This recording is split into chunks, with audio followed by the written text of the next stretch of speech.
Okay, നമ്മുടെ last ക്ലാസ്സിൻ്റെ കണ്ടിന്യൂഷനാണ്.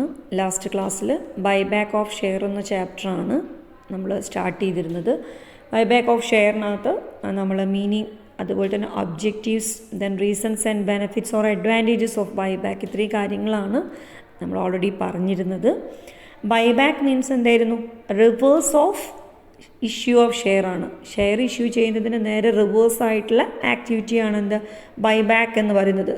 Simply means എന്താണ്? Buying of on shares. നമ്മൾ ഷെയർ ഹോൾഡേഴ്സിൻ്റെ അടുത്ത് നിന്ന് കമ്പനി എന്ത് ചെയ്യുന്നു? അവരുടെ ഷെയർ, കമ്പനിയുടെ തന്നെ ഷെയർ എന്ത് ചെയ്യുന്നു? തിരിച്ച് വാങ്ങിക്കുന്നതാണ് എന്ത്? ബൈബാക്ക് എന്ന് പറയുന്നത്.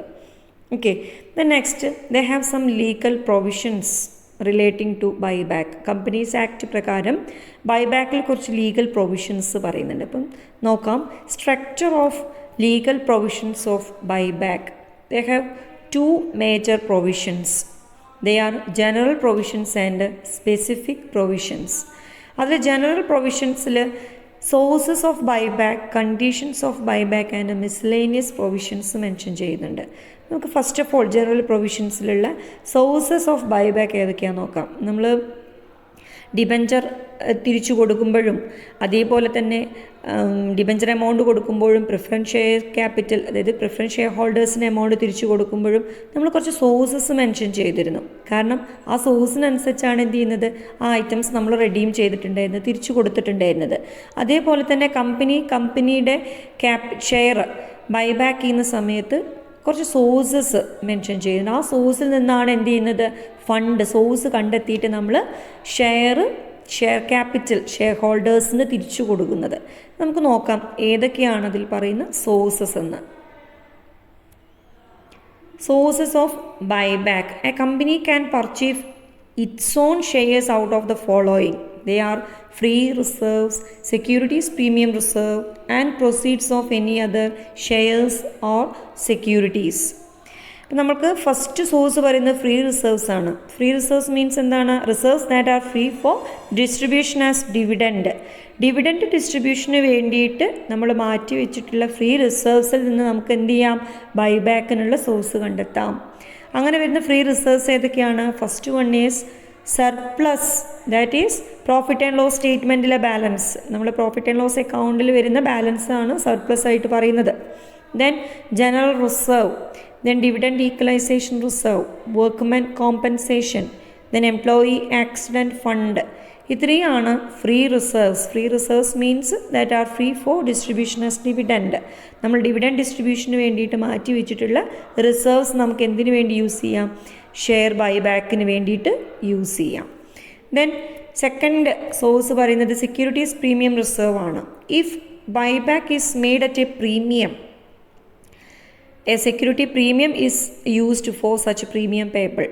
നമ്മൾ ബൈബാക്ക് ചെയ്യുന്നത് പ്രീമിയത്തിനാണെങ്കിൽ നമുക്ക് ആ ബൈബാക്ക് പ്രീമിയം പേബിൾ ചെയ്യാനായിട്ട് ഏത് റിസർവ് യൂസ് ചെയ്യാം? സെക്യൂരിറ്റീസ് പ്രീമിയം റിസർവ് ചൂസ് ചെയ്യാം. ദെൻ നെക്സ്റ്റ് പറയുന്നത് proceeds of any other shares of securities. അതായത് നമ്മൾ പ്രിഫറൻസ് ഷെയർ റിഡംഷനും ഡിബഞ്ചർ റിഡംഷനും പറഞ്ഞിരുന്ന സമയത്ത് മെൻഷൻ ചെയ്തിരുന്നു. നമുക്ക് പുതിയ ഇഷ്യൂ കണ്ടക്ട് ചെയ്തിട്ട് അതിൽ നിന്ന് കിട്ടുന്ന ഫണ്ട് സോഴ്സാക്കി എടുത്തുകൊണ്ട് ഓൾറെഡി ഉള്ള ഡിബഞ്ചറോ അതേപോലെ തന്നെ പ്രിഫറൻസ് ഷെയറോ നമുക്ക് റെഡീം ചെയ്യാമായിരുന്നു. അതേപോലെ തന്നെയാണ് നമുക്ക് ഈ ഒരു ബൈബാക്ക് കണ്ടക്ട് ചെയ്യുമ്പോഴും നമുക്ക് ഇക്വിറ്റി ഷെയർ തിരിച്ചു കൊടുക്കാൻ, അതായത് നമ്മുടെ കമ്പനിയുടെ ഇക്വിറ്റി ഷെയർ ഹോൾഡേഴ്സിൻ്റെ അടുത്ത് നിന്ന് തിരിച്ചു വാങ്ങിയിട്ട് എമൗണ്ട് കൊടുക്കാനായിട്ട് നമുക്ക് എന്ത് ചെയ്യാം? പുതിയ ഇഷ്യൂ കണ്ടക്ട് ചെയ്യാം. അങ്ങനെയാണെങ്കിൽ ഒരു പ്രത്യേകത, നമ്മൾ ഇക്വിറ്റി ഷെയർ ക്യാപിറ്റൽ റെഡ്യൂസ് ചെയ്യാൻ, ദാറ്റ് മീൻസ് ഇക്വിറ്റി ഷെയർസ് ആണ് ബൈബാക്ക് ചെയ്യുന്നതെങ്കിൽ അതിന് കറസ്പോണ്ടൻ്റ് ആയിട്ട് നമുക്ക് പുതിയ ഇഷ്യൂ കണ്ടക്ട് ചെയ്യാൻ പറ്റുന്നത് ഒന്ന് പ്രിഫറൻസ് ഷെയർ ആണ്, അതേപോലെ തന്നെ ഡിബഞ്ചറാണ്. ഓക്കെ, അപ്പോൾ നമുക്ക് മൂന്ന് രീതിയിലാണ് സോഴ്സ് വരുന്നത്. ഒന്ന് free reserves, then securities premium reserve, then proceeds of any other shares of securities. Okay, then next general പ്രൊവിഷനാണ് കണ്ടീഷൻസ് ഓഫ് ബൈബാക്ക്. അപ്പോൾ നമ്മൾ ബൈബാക്ക് ചെയ്യുന്നതിൽ കുറച്ച് കണ്ടീഷൻസ് പറയുന്നുണ്ട്. ഈ കണ്ടീഷൻസ് സാറ്റിസ്ഫൈ ചെയ്യുമ്പോഴാണ് നമുക്ക് ബൈബാക്ക് കണ്ടക്ട് ചെയ്യാനായിട്ട് പറയുന്നത്. ഓക്കെ, നോക്കാം. First one is it should be authorised by articles. നമ്മൾ ബൈബാക്കിൻ്റെ ഇങ്ങനെയൊരു കണ്ടീഷൻ നമ്മൾ എന്തിൽ സ്പെസിഫൈ ചെയ്തിട്ടുണ്ടായിരിക്കണം, ഓതറൈസ് ചെയ്തിട്ടുണ്ടായിരിക്കണം, ആർട്ടിക്കിളിൽ, നമ്മുടെ ആർട്ടിക്കിൾസ് ഓഫ് അസോസിയേഷനിൽ ഓതറൈസ് ചെയ്തിട്ടുണ്ടായിരിക്കണം. Then next, a company should pass special resolution. അതേപോലെ തന്നെ ബൈബാക്ക് കണ്ടക്ട് ചെയ്യണമെങ്കിൽ കമ്പനി അവിടെ ജനറൽ മീറ്റിങ്ങിൽ ഒരു സ്പെഷ്യൽ റെസൊല്യൂഷൻ പാസ്സാക്കിയിട്ടുണ്ടായിരിക്കണം. എന്നിട്ടത് മീറ്റിങ്ങിൽ അപ്രൂവലായി കഴിഞ്ഞിട്ടുണ്ടെങ്കിലാണ് നമ്മൾ എന്ത് ചെയ്യുന്നത്, ഇങ്ങനെ ബൈബാക്ക് കണ്ടക്ട് ചെയ്യുന്നത്. ഓക്കെ. ദെൻ നെക്സ്റ്റ് പറയുന്നത്, the amount involve in a buyback should not exceed 25% of the paid up capital. കമ്പനിക്ക് ഒരു പെയ്ഡ് അപ്പ് ക്യാപിറ്റൽ ഉണ്ടാവും. ആ പെയ്ഡ് അപ്പ് ക്യാപിറ്റലിൻ്റെ 25% കൂടാൻ പാടില്ല നമ്മൾ ബൈബാക്ക് ചെയ്യുന്നത്. ഓക്കെ. അതായത് 25%, നമുക്കിപ്പം പെയ്ഡ് അപ്പ് ക്യാപിറ്റൽ എത്രയാണോ ഉള്ളത് ആ ഉള്ളതിൻ്റെ 25% താഴെ നമുക്ക് എന്ത് ചെയ്യാൻ പറ്റുള്ളൂ, ബൈബാക്ക് ചെയ്യാനായിട്ട് കഴിയുള്ളൂ. അത് കൂടാൻ പാടില്ല. അതേപോലെ തന്നെ നെക്സ്റ്റ് പറയുന്നത്, അങ്ങനെ നമ്മളുടെ ബൈബാക്ക് കണ്ടക്ട് ചെയ്തതിന് ശേഷം കമ്പനിയുടെ ഡെപ്റ്റ് ഇക്വിറ്റി റേഷ്യോ എങ്ങനെയായിരിക്കണം, 2:1 ആയിരിക്കണം. അതിനേക്കാൾ മുകളിലേക്ക് ഡെപ്റ്റ് ഇക്വിറ്റി റേഷ്യോ വരാനായിട്ട് പാടില്ല. അതായത് നമ്മൾ ബൈബാക്ക് ചെയ്യാമെന്ന് പറയുമ്പോൾ നമ്മളുടെ ഷെയറിൻ്റെ വാല്യൂ കുറയും. ഷെയർ വാല്യൂ അല്ല, ഷെയർ ഹോൾഡിംഗ് കുറയും. അതായത് number of shares, share capital എന്ത് ചെയ്യും, റെഡ്യൂസ് ചെയ്യും. അങ്ങനെയാകുന്ന സമയത്ത് നമ്മുടെ ബിസിനസ്സിലെ ക്യാപിറ്റൽ സ്ട്രക്ചർ എന്ന് പറയുന്നത് ഡെപ്റ്റ് ആൻഡ് ഇക്വിറ്റി പ്രൊപ്പോർഷൻ ആയിരിക്കും. അതായത് നമുക്ക് ഓൺഡ് ക്യാപിറ്റലും ഉണ്ടാവും, ബോറോഡ് ക്യാപിറ്റലും ഉണ്ടാവും. അതിൽ ബോറോഡ് ക്യാപിറ്റലാണ് ഡെപ്റ്റ് capital, owned capital means equity ആണ്. അപ്പം നമ്മൾ ഇക്വിറ്റി ഷെയർ ഹോൾഡേഴ്സിന് അവരുടെ അടുത്ത് നിന്ന് നമ്മളുടെ ഓൾറെഡി ഉള്ള കമ്പനിയുടെ ഷെയർ ബൈബാക്ക് ചെയ്യുന്ന സമയത്ത് ഓൾറെഡി ഉണ്ടായിരുന്ന ഇക്വിറ്റി കുറയും അല്ലേ. അങ്ങനെ കുറയുന്ന സമയത്ത് 2:1 ഡെപ്റ്റ് ടു ഇക്വിറ്റി 1 എന്നുള്ള പ്രൊപ്പോർഷനേക്കാൾ കൂടുതലാവാൻ പാടില്ല. അങ്ങനെ നമ്മൾ റീസ്ട്രക്ചർ ചെയ്തതിന് ശേഷം, ദാറ്റ് മീൻസ് ബൈബാക്ക് കണ്ടക്ട് ചെയ്തതിന് ശേഷം 2:1 എന്നുള്ള പ്രൊപ്പോർഷനിൽ നമ്മളുടെ ആ ഒരു ഡെപ്റ്റ് ഇക്വിറ്റി പ്രൊപ്പോർഷൻ ഉണ്ടാവാൻ പാടുള്ളൂ. Okay. Then partly paid shares cannot be boat back. ഒരിക്കലും നമുക്ക് പാർട്ട്ലി പെയ്ഡ് ഷെയറിനെ തിരിച്ചു വാങ്ങിക്കാനായിട്ട് കഴിയില്ല. എപ്പോഴും ഫുള്ളി പെയ്ഡ് ഷെയർസ് മാത്രമേ നമ്മൾ എന്ത് ചെയ്യുള്ളൂ, ബൈബാക്ക് ചെയ്യുള്ളൂ. ദെൻ നെക്സ്റ്റ് കണ്ടീഷൻ പറയുന്നത്, it must be complete within 12 months from the date of passing the resolution. ഇപ്പോൾ നമ്മൾ പറഞ്ഞു ജനറൽ മീറ്റിങ്ങിൽ നമ്മളൊരു റെസൊല്യൂഷൻ പാസ്സാക്കണം. സ്പെഷ്യൽ റെസൊല്യൂഷൻ പാസ്സാക്കിയതിന് ശേഷം മാത്രമേ ബൈബാക്ക് കണ്ടക്ട് ചെയ്യാൻ പറ്റുള്ളൂ എന്ന് പറഞ്ഞു. സോ അങ്ങനെ ബൈബാക്കിൻ്റെ റെസൊല്യൂഷൻ പാസ്സാക്കി കഴിഞ്ഞിട്ടുണ്ടെങ്കിൽ 12 മാസത്തിൻ്റെ ഉള്ളിൽ നമ്മൾ ബൈബാക്ക് പ്രോസസ്സ് എന്തിണ്ടായിരിക്കണം, കംപ്ലീറ്റ് ചെയ്തിട്ടുണ്ടായിരിക്കണം. It must be complete within 12 months from the date of passing the resolution. Okay.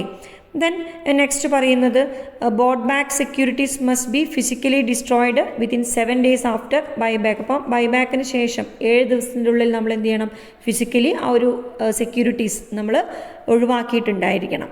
Then next പറയുന്നത്, after completion of buyback the company cannot issue the same kind of shares or securities four A period of 6 months. ഇപ്പം നമ്മൾ equity share ആണ് തിരിച്ചു വാങ്ങിക്കുന്നത് എങ്കിൽ 6 മാസത്തിൻ്റെ ഇടയിൽ, അതായത് നമ്മൾ അങ്ങനെ ഇക്വിറ്റി ഷെയർ തിരിച്ചു വാങ്ങി 6 മാസത്തിന് ശേഷം മാത്രമേ നമുക്ക് എന്ത് ചെയ്യാൻ പറ്റുള്ളൂ, അതുപോലെ ഒരു ഇക്വിറ്റി ഷെയർ പുതിയതായിട്ട് ഇഷ്യൂ ചെയ്യാനായിട്ട് കഴിയുള്ളൂ. 6 മാസം വരെ എന്ത് ചെയ്യാൻ പാടില്ല, പുതിയതായിട്ടുള്ള നമ്മൾ ഇക്വിറ്റി ഷെയർ ആണ് തിരിച്ചു വാങ്ങിയതെങ്കിൽ സെയിം ഇക്വിറ്റി ഷെയർ നമ്മൾ എന്ത് ചെയ്യാൻ പാടില്ല, 6 മാസത്തിനുള്ളിൽ പുതിയതായിട്ട് ഇഷ്യൂ ചെയ്യാനായിട്ട് പാടില്ല. ഓക്കെ. ദെൻ നെക്സ്റ്റ് പറയുന്നത്, a borrowed fund cannot be used to buy back the share. That means ഇതിൽ മെൻഷൻ ചെയ്യുന്നത്, നമ്മളൊരു ബാങ്കിൽ നിന്ന് ലോൺ എടുത്തിട്ടോ അല്ലെങ്കിൽ എന്താ പറയുക ഫിനാൻഷ്യൽ ഇൻസ്റ്റിറ്റ്യൂഷൻസിൽ നിന്ന് മണി ബോറോ ചെയ്തിട്ടോ എന്ത് ചെയ്യാൻ പാടില്ല, ബൈബാക്ക് കണ്ടക്ട് ചെയ്യാനായിട്ട് പാടില്ല എന്നാണ് പറയുന്നത്. ഒന്നുകിൽ പുതിയതായിട്ട് പ്രിഫറൻസ് ഷെയർ ഇഷ്യൂ ചെയ്യുക, അല്ലെങ്കിൽ ഡിബഞ്ചർ ഇഷ്യൂ ചെയ്യുക, അല്ലാതെ എന്ത് ചെയ്യാൻ പാടില്ല, ഒരു ബാങ്കിൽ നിന്നോ അല്ലെങ്കിൽ അതൊരു ഫിനാൻഷ്യൽ ഇൻസ്റ്റിറ്റ്യൂഷൻസിൽ നിന്നോ എന്ത് ചെയ്യാൻ പാടില്ല, എമൗണ്ട് എടുത്തിട്ട് നമുക്ക് ഷെയർ ബൈബാക്ക് കണ്ടക്ട് ചെയ്യാനായിട്ട് കഴിയില്ല എന്നാണ് പറയുന്നത്. അപ്പോൾ ഇത്രയാണ് ബൈബാക്കിൻ്റെ കണ്ടീഷൻസ് പറയുന്നത്. It should be authorised by article, a company should pass special resolution, the amount involved in a buyback should not exceed 25% of the paid up capital, then the debt equity ratio is not more than 2:1 after such buyback, then partly paid shares cannot be bought back. then it must be complete within 12 months from the date of passing the resolution. Then bought back securities must be physically destroyed within 7 days after a buyback. Then after completion of a buyback, the company cannot issue the same kinds of shares or securities for a period of 6 months. Then last one is a borrowed fund cannot be used to buy back the shares. ഇത്രയാണ് കണ്ടീഷൻസിൽ mention ചെയ്യുന്നത്. Then next accounting treatment ആണ് പറയുന്നത്. നമുക്ക് അടുത്ത വീഡിയോയിൽ discuss ചെയ്യാം.